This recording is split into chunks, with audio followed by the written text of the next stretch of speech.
Nature, a continual struggle between order and chaos. It was from this struggle that the complexity of the world about us emerged, from snowflakes to star clusters, from bacteria to brains. Nothing less than the fate of the universe hinges on the final outcome.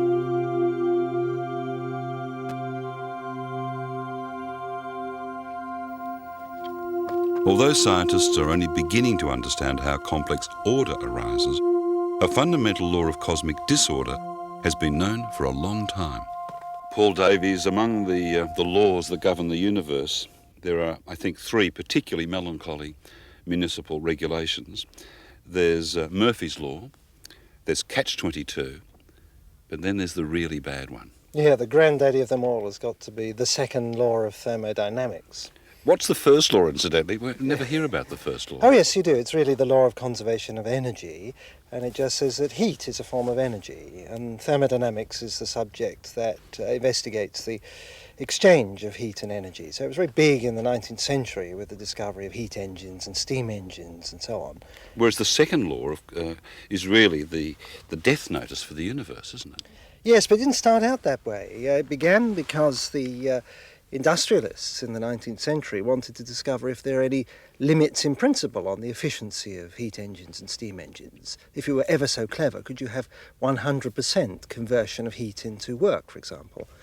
And it turns out that for very fundamental reasons you can't do this, that there are basic limitations imposed by the laws of nature on the efficiency of heat engines. And these laws of thermodynamics were then applied to the universe as a whole, quite outside the domain of these machines. And in particular, the second law of thermodynamics was found to have universal applicability, and it was stated in its most gloomy form by the German physicist Hermann von Helmholtz in the 1850s. And he pronounced that essentially the entire universe is dying, choking, so to speak, on its own entropy.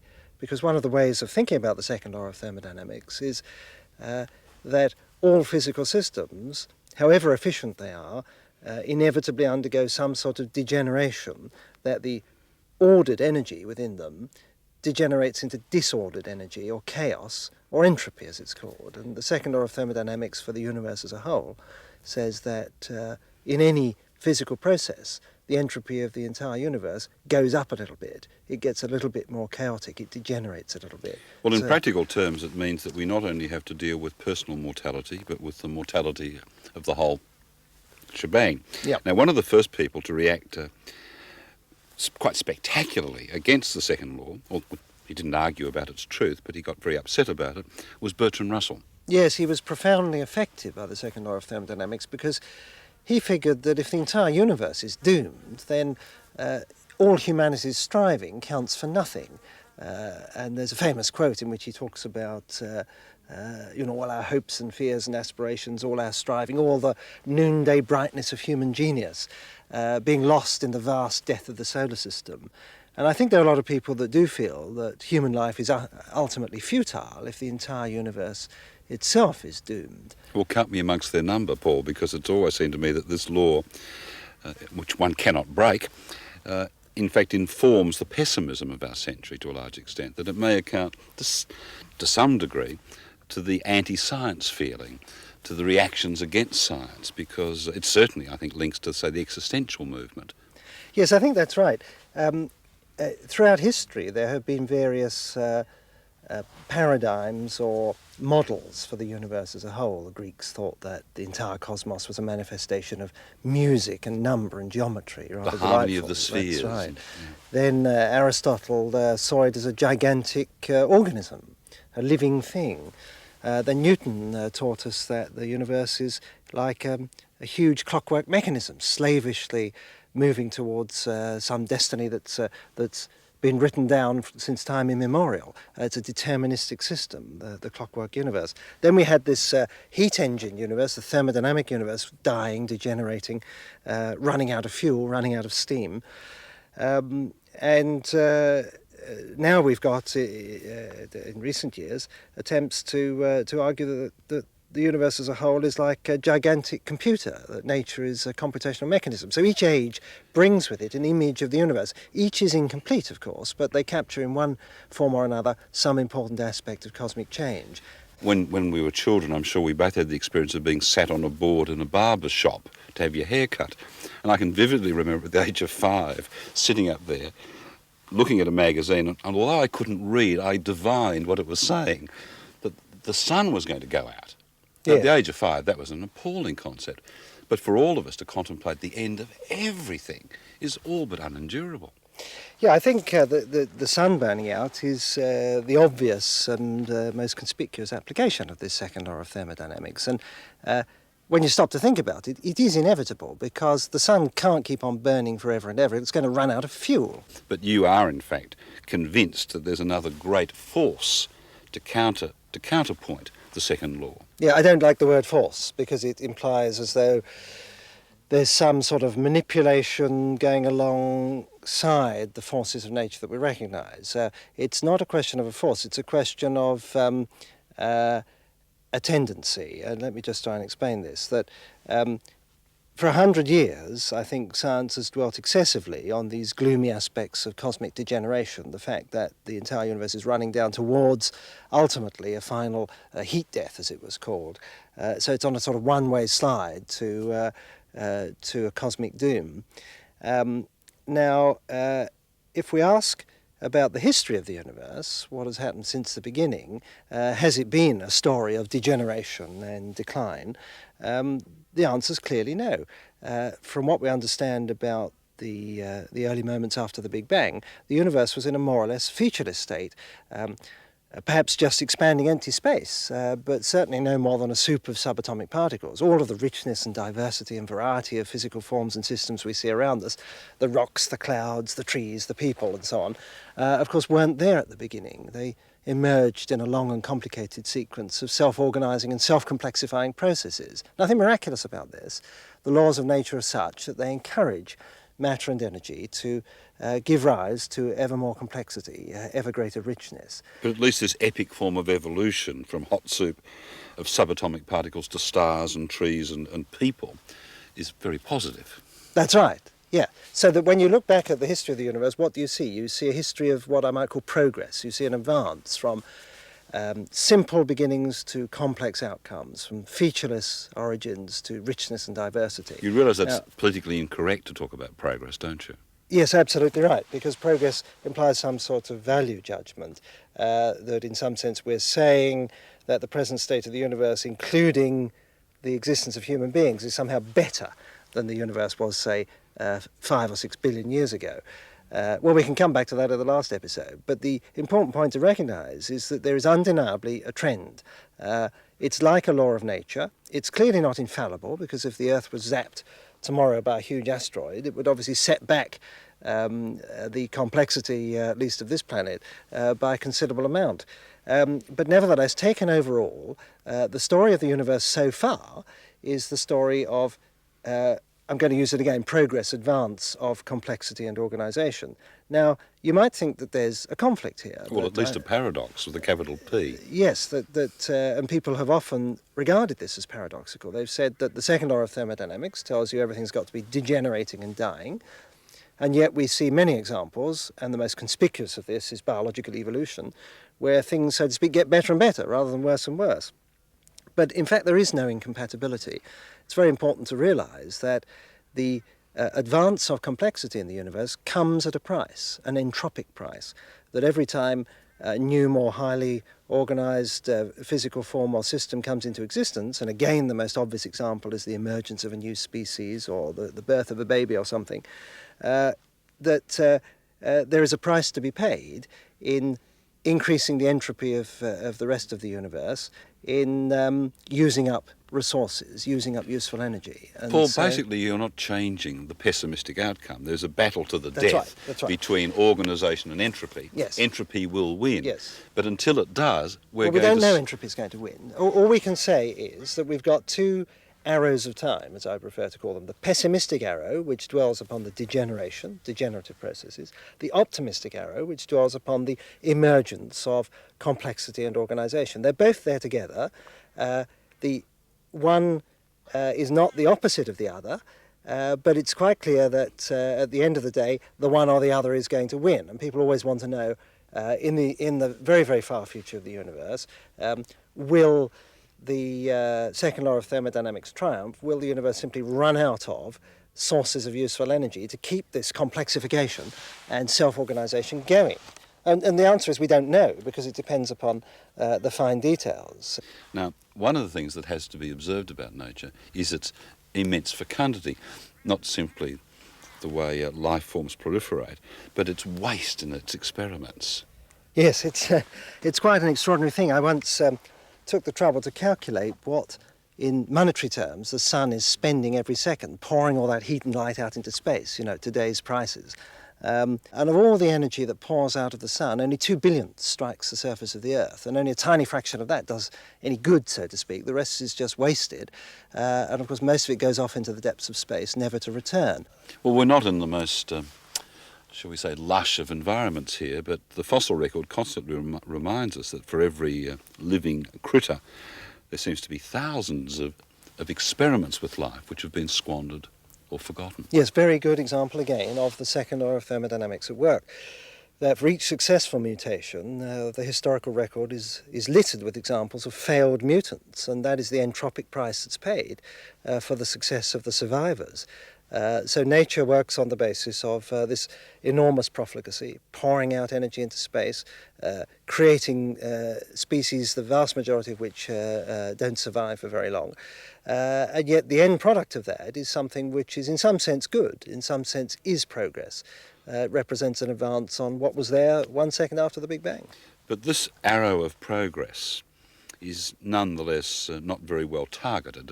It's flying in a fairly random way, isn't it? It's open, that's right. You see, the biologist Jacques Monod coined these terms chance and necessity in connection with biology, but it's very good application to the world as a whole.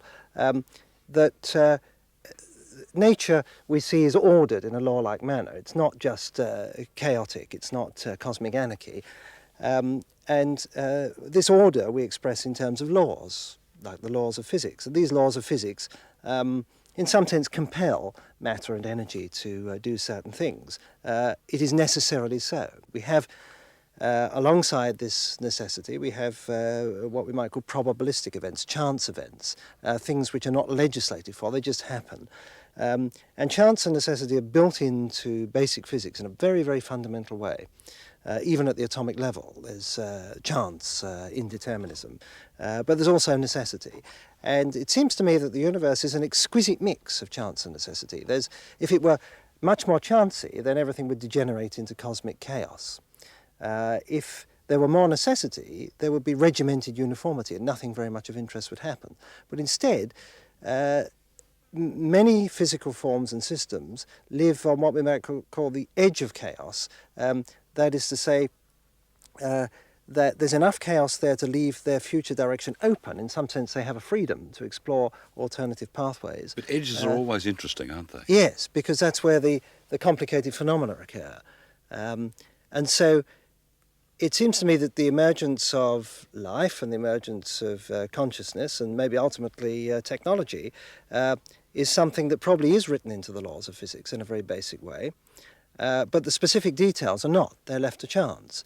So if, to take an example, again, this great asteroid comes in and zaps the Earth and destroys all life except the most primitive organisms, so that the great biological drama is going to be rerun, what will happen next time? If you wait 4 billion years, will you have Homo sapiens here again? Would we re-emerge? Well, the answer is clearly no. There are so many aspects of the human body and the human mind that depend on little accidents, little quirks along the way, that it's inconceivable that you would get anything like Homo sapiens next time around. Now, most biologists would say that you wouldn't even get consciousness and intelligence emerging next time around, that evolution is blind, that at the bottom of it all is just random shuffling of genes, and so the population of organisms is just doing a sort of random walk through the space of possibilities. There's no directionality, there are no trends there. I believe that's misconceived, and I come at it from the point of view of a physicist who sees in the inanimate world many examples of what we might call matter and energy being encouraged to develop along certain lines of evolution, leading to greater organisation and complexity. We see trends there from the primeval soup in the Big Bang through to the complexity of the galaxy we now live in. We see it in the way that simple fluids can become turbulent and produce shapes, elaborate patterns and so on. We see it all around us in nature, the emergence of complexity and organisation, entirely naturally. There's nothing supernatural here. There's no guiding hand. Let's transpose those self-organising processes to a hypothetical planet somewhere. The right amount of time passes and gradually the complexities become more complex. You are now suggesting that this could lead to a race, a species, who would be mathematically sophisticated perhaps, but have no sensitivity to the things that intrigue us. They wouldn't respond to our art or our music. There are three hypotheses about the origin of life. One is that it's a miracle. Well, I don't believe in miracles, so I'm going to reject that. I think it's a very unsatisfactory attempt to explain. It doesn't explain life at all. The other is that it's a stupendously improbable accident. It's a freak. It's something that almost certainly wouldn't happen next time around or anywhere else in the universe. And the third is that life is a natural product, a natural part of the outworkings of the laws of physics. And that is my belief, that the emergence of life and indeed consciousness are part of this natural outworking, this trend from simple to complex. And therefore, if it's occurred on Earth, we would expect it to occur elsewhere in the universe too. So a test of these ideas is to search for life elsewhere in the universe. Now, that may be a hopeless search because the universe is very big, the distances between the stars are just vast, and it seems improbable that in the foreseeable future we're ever going to be able to travel to other stars. We might just possibly get to other planets in our solar system, but they don't look very promising from the point of view of life. But nevertheless, if it's the case that life has evolved, as I'm claiming, along a general trend towards ultimately the emergence of intelligence and technology, then it's just possible that alien beings out there, who may have been around for a lot longer than Homo sapiens, will be trying to contact us using, for example, radio signals or laser signals. And there's a long and somewhat tortured history of radio astronomers using radio telescopes, including here in Australia, to, as it were, listen in to see if there are any messages from aliens coming our way. And there's also been the message in the bottle that Carl Sagan and others stuck in one of our rockets. Yes, very symbolic sort of gesture, because the chances of it ever being discovered are infinitesimal. But even if it were, if your hypothesis is correct, and let's run with it, the symbols, the metaphors, the various little hi there guys might not be intelligible to them at all. They might be utterly meaningless.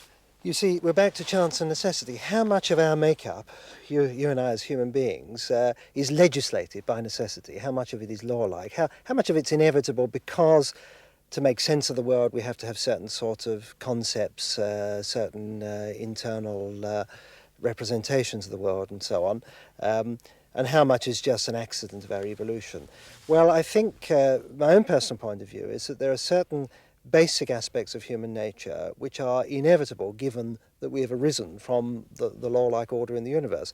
And I count mathematics as perhaps the most important of these, the fact that we can do mathematics, that it applies so well to the world. And you're suggesting this may be a universal language.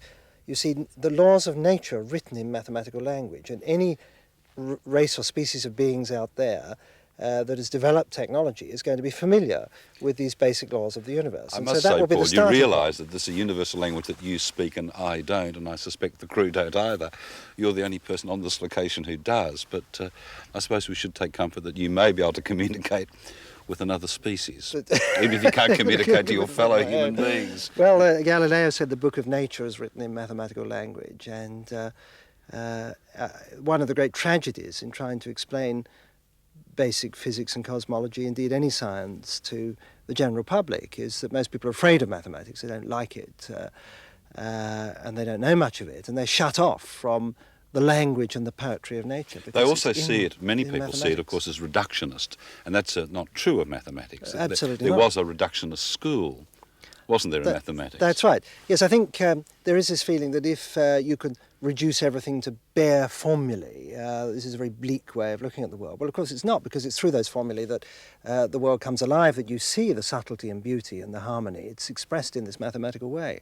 So that's the universal language. I think they out there, if there are any aliens, and there may be none, I might say, but if there are any, if my idea is correct, they probably would understand absolutely nothing of our politics, of our music, of our religions and so on. But I think they would understand our mathematics. So any dialogue would have to start on the basis of mathematical exchange. As self-organising processes continue, is it likely, is it possible, is it perhaps inevitable that the form of consciousness that we share will deepen and develop?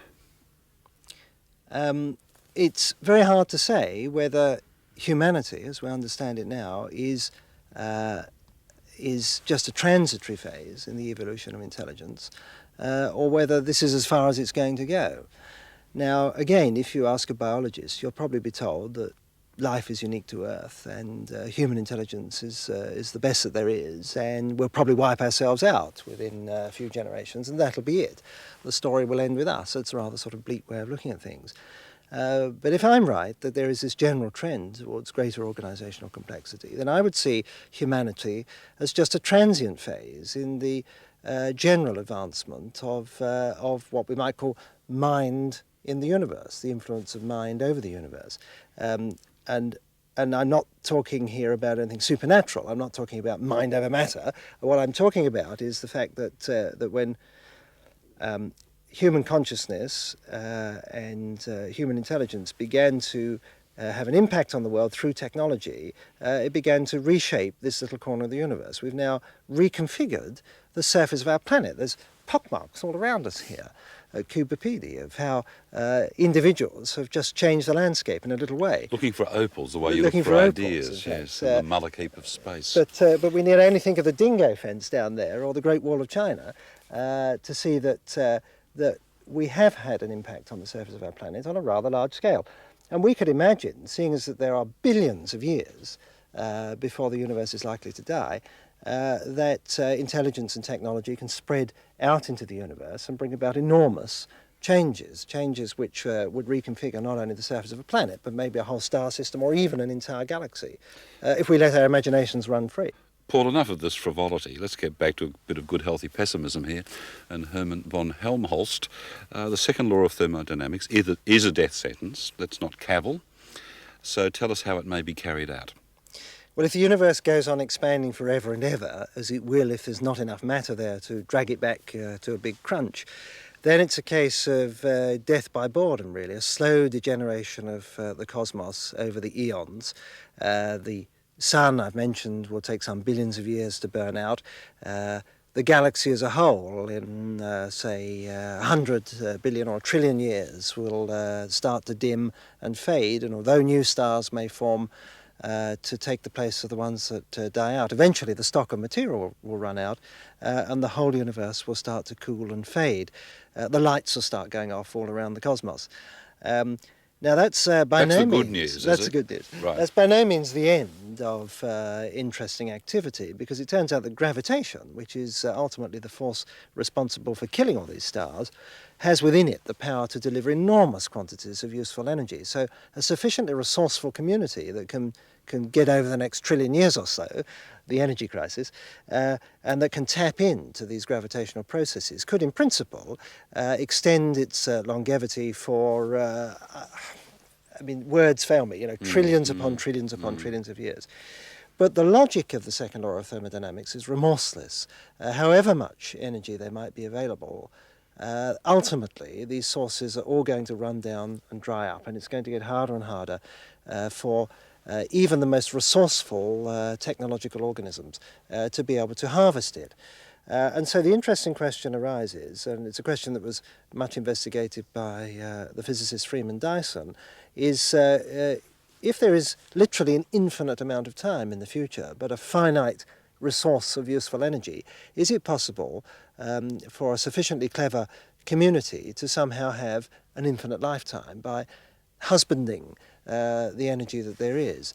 And it turns out this depends on the fine details of the physics, but that it is not impossible, by hibernating for ever longer and longer durations, for a community to extend its longevity forever, that the total amount of time integrated over the whole of the future of the universe might actually be infinite, but the downtime gets greater and greater. So we can imagine these pathetic beings eking out an existence in the cold and the dark, scavenging for scraps of energy around the cosmos. A bit like parliamentary together. backbenchers. Really. Yes, it's a little bit reminiscent of that. And then going into hibernation to conserve that energy for longer and longer periods, but nevertheless always hanging in there a bit. It's a very, very, very bleak vision, I think. And in many ways I think would I'd settle prefer- for the giant asteroid, actually. Well, I would prefer the big crunch scenario, which is that the universe reaches a maximum size and then starts to collapse. Well, then, of course, it's totally hopeless, because in a finite amount of time, maybe billions of years, but certainly a finite amount of time, the entire universe will be crushed and squashed into a single place, all matter and energy obliterated, and space and time will come to an end. Time itself will literally stop. The whole show goes off the road at that point, and that is very definitely the end. But that isn't the end of the matter, because in the next episode, Paul and I tackle the vexing and paradoxical topic of time itself. Can time really be warped, as Einstein claimed? Is time travel a possibility? And might the flow of time simply be an illusion? Some of the questions we shall discuss in The Riddle of Time.